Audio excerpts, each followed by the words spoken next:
जरा सोचो दोस्तों, अगर आपके पास एक ऐसी पावर आ जाए जिससे आप टाइम को स्टॉप कर सको, तो आप उस पावर का इस्तेमाल किन किन चीजों में करोगे। कुछ ऐसा ही होता है हमारी कहानी के कैरेक्टर बेन के साथ। कहानी की शुरुआत में हमें कपल बेन और सूजी को देखते हैं, जो कि किसी बात को लेकर आपस में झगड़ रहे होते हैं। अब इन दोनों का झगड़ा इतना बढ़ जाता है कि सूजी बेन से ब्रेकअप करके वहाँ से चली जाती है। अगले दिन बेन अपने कॉलेज जाता है और वहाँ पर वो सूजी को किसी दूसरे लड़के के साथ देखता है। बेन बताता है कि कल तक तो हम दोनों एक दूसरे के साथ थे और हमेशा साथ में रहने का प्रॉमिस कर रहे थे, पर आज सूजी किसी और के साथ है। कल तक तो वो मुझे किस कर रही थी, पर आज वो किसी और को किस कर रही है। इसके बाद वहाँ पर बेन का दोस्त शॉन आता है और उसे कहता है कि तुझे किसी सुंदर लड़की को पटाना चाहिए, ताकि सूजी जब भी तुम दोनों को साथ में देखे तो उसे जलन महसूस हो। लेकिन बेन शॉन को कहता है कि अब वो इस हालत में नहीं है कि वो किसी और के साथ रिलेशनशिप में आ सके। इसके बाद बेन अपनी आर्ट क्लास में जाता है और वहाँ पर भी वो सिर्फ सूजी की ही पेंटिंग बनाता है। बेन को सूजी की बहुत याद आ रही थी, इसलिए एक रात को वो सूजी को फोन भी करता है और उससे पूछता है कि क्या हम दोनों फिर से साथ में हो सकते हैं। पर सूजी बेन को मना कर देती है और कहती है कि अब मैं किसी और के साथ हूँ। अब इसके बाद से ही बेन बहुत ज्यादा उदास रहने लगता है और वो बस दिन रात सूजी के बारे में ही सोचने लगता है, जिसके चलते बेन को नींद आना भी बंद हो जाती है। वो सोने की बहुत कोशिश करता है पर सो नहीं पाता, इसलिए बेन रात को बुक्स पढ़कर या टीवी देखकर ही अपना टाइम पास करता है। फिर एक रात को बेन को सामान लेने के लिए ग्रोसरी स्टोर में जाता है और वहाँ पर वो एक नोटिस देखता है जिस पर लिखा था कि नाइट शिफ्ट पर काम करने के लिए यहाँ पर स्टाफ की जरूरत है। अब बेन को तो रात को नींद आती नहीं थी, इसलिए बेन सोचता है कि टाइम पास करने के लिए यहाँ पर काम करना ही सही रहेगा। फिर बेन उस स्टोर के मैनेजर के पास इंटरव्यू देने जाता है और मैनेजर उसे वहाँ पर काम करने के लिए सेलेक्ट कर लेता है। अगली रात से बेन उस स्टोर में काम करने लगता है। उस स्टोर में बेन के साथ एक लड़की भी काम करती थी जिसका नाम शैरन होता है। बेन देखता है कि शैरन जब भी स्टोर में लेट आती थी तो मैनेजर उसे अपने कैबिन में बुलाकर हरास करता था। इसके बाद बेन हमको बताता है कि यहाँ पर सुपरमार्केट में टाइम बहुत ही धीरे धीरे कटता है, इसलिए यहाँ पर काम करने वाले एम्प्लॉइज टाइम को जल्दी काटने के लिए अलग अलग तरीके अपनाते हैं। जैसे शैरन अपनी घड़ी पर टेप लगा देती है ताकि उसे टाइम का पता न चल सके और टाइम जल्दी बीत जाए। शैरन के अलावा स्टोर में दो और एम्प्लॉय भी काम करते हैं, जिनमें एक का नाम मैट और दूसरे का नाम बैरी होता है, और ये दोनों स्टोर में काफी उल्टी सीधी हरकतें करते रहते हैं और इसी तरह ही वो दोनों भी अपना टाइम पास करते हैं। अब यहाँ पर बेन के लिए भी टाइम पास करना बहुत मुश्किल हो गया था, इसलिए बेन के पास एक सुपर पावर आ जाती है। बेन टाइम को फ्रीज कर देता है, जिसके बाद वो सुपरमार्केट में आई सारी सुंदर लड़कियों के कपड़े उतारता है और उनकी ड्राइंग बनाने लगता है। बेन बताता है कि उसे दुनिया में सबसे ज्यादा सुंदर क्रिएशन लड़कियां ही लगती हैं, इसलिए वो सिर्फ लड़कियों की ही ड्राइंग बनाता है।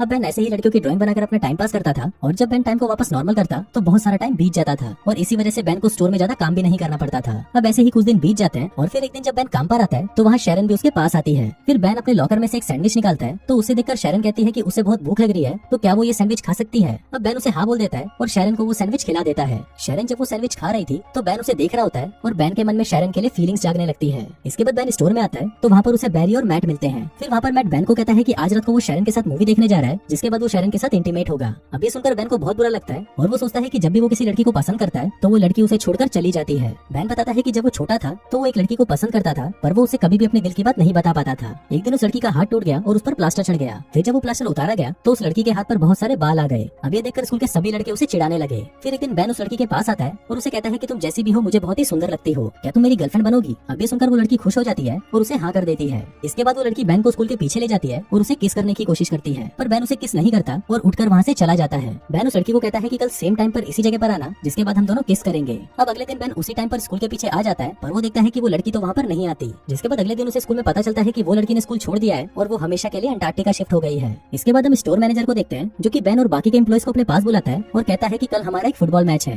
फिर अगली शाम सभी लोग मैच खेलने के लिए जाते हैं, लेकिन यहाँ पर बेन और उसकी टीम सही से मैच नहीं खेल पाते क्योंकि वहाँ पर किसी को भी फुटबॉल खेलना नहीं आता था। अब बेन गेम से बहुत ज्यादा बोर हो चुका था, इसलिए वो टाइम को फ्रीज कर देता है। फिर बेन अंदर जाता है और वहाँ पर देखता है कि सभी लोग फ्रीज हो चुके हैं, लेकिन तभी वो देखता है कि वहाँ पर एक आदमी अभी भी हिल रहा होता है। फिर बेन जब उस आदमी के पास जाता है तो वो आदमी वहाँ से भाग जाता है। अभी देखकर बेन को पता चलता है कि ये सुपर पावर सिर्फ बेन के पास नहीं बल्कि और भी लोगों के पास है। फिर बेन वापस ग्राउंड में आता है और टाइम को नॉर्मल कर देता है, लेकिन जैसे ही टाइम नॉर्मल होता है वैसे ही मैट फुटबॉल को लात मारता है और वो फुटबॉल जाकर सीधा मैनेजर के मुंह पर लगती है और उसके मुंह से खून निकलने लगता है। फिर मैट मैनेजर को लेकर हॉस्पिटल जाने लगता है, पर जाने से पहले वो बेन को कहता है कि तुम शैरन को घर छोड़ देना। लेकिन यहाँ पर घर जाने से पहले बेन शैरन को अपने साथ कॉफी पर ले जाता है। वहाँ पर बेन शैरन से पूछता है कि क्या तुम्हारे और मैट के बीच में कुछ चल रहा है, जिस पर शैरन उसे कहती है कि हम सिर्फ अच्छे दोस्त हैं और हम दोनों के बीच में ऐसा कुछ नहीं है। जिसके बाद शैरन मैट से पूछती है कि क्या तुम्हारी कोई गर्लफ्रेंड है। बेन उसको कहता है कि मेरी एक गर्लफ्रेंड पहले थी, पर कुछ हफ्तों पहले ही मेरा उसके साथ ब्रेकअप हो गया। इसके बाद बेन शैरन को उसके घर छोड़ने जाता है और अंदर जाने से पहले शैरन बेन को किस करने की कोशिश करती है, लेकिन बेन बहुत ज्यादा नर्वस था, इसलिए वो शैरन के गाल पर किस कर देता है, जिसके बाद शैरन मुस्कुराकर घर के अंदर चली जाती है। इसके बाद अगले दिन मैनेजर सभी लड़कों को अपने कैबिन में बुलाता है और उनको कहता है कि कुछ दिनों बाद मेरा बर्थडे है और उस दिन मैं एक पार्टी दे रहा हूँ, तो तुम सभी लोगों को उस पार्टी में आना होगा। फिर मैनेजर बेन को कुछ पैसे देता है और उसको कहता है कि तुम मेरे बर्थडे वाले दिन एक स्ट्रिपर का इंतजाम करो। इसके बाद बेन अपने दोस्त शॉन के पास आता है और उसे कहता है कि कुछ दिनों बाद उसके बॉस का बर्थडे है, तो उसे अपने बर्थडे पार्टी पर एक स्ट्रिपर चाहिए। अब शॉन बेन को एक बार में ले जाता है और उसे वहाँ पर एक स्ट्रिपर से मिलाता है, लेकिन वो दोनों से कहती है कि उसके पास तो बिल्कुल भी टाइम नहीं है, लेकिन उसकी एक दोस्त है जो हाल फिलहाल में फ्री है, इसलिए वो बर्थडे पार्टी वाले दिन उसे भेज देगी। फिर अगले दिन बेन स्टोर में वापस टाइम को फ्रीज कर देता है, लेकिन इस बार वो सिर्फ शैरन की ही पेंटिंग बनाता है। फिर कुछ देर बाद शैरन बेन के पास आती है और उसे कहती है कि क्या तुम मेरे साथ मैनेजर की पार्टी में चलोगे। बेन उसे हाँ बोल देता है, जिसके बाद शैरन बेन को किस करती है और वहाँ से चली जाती है।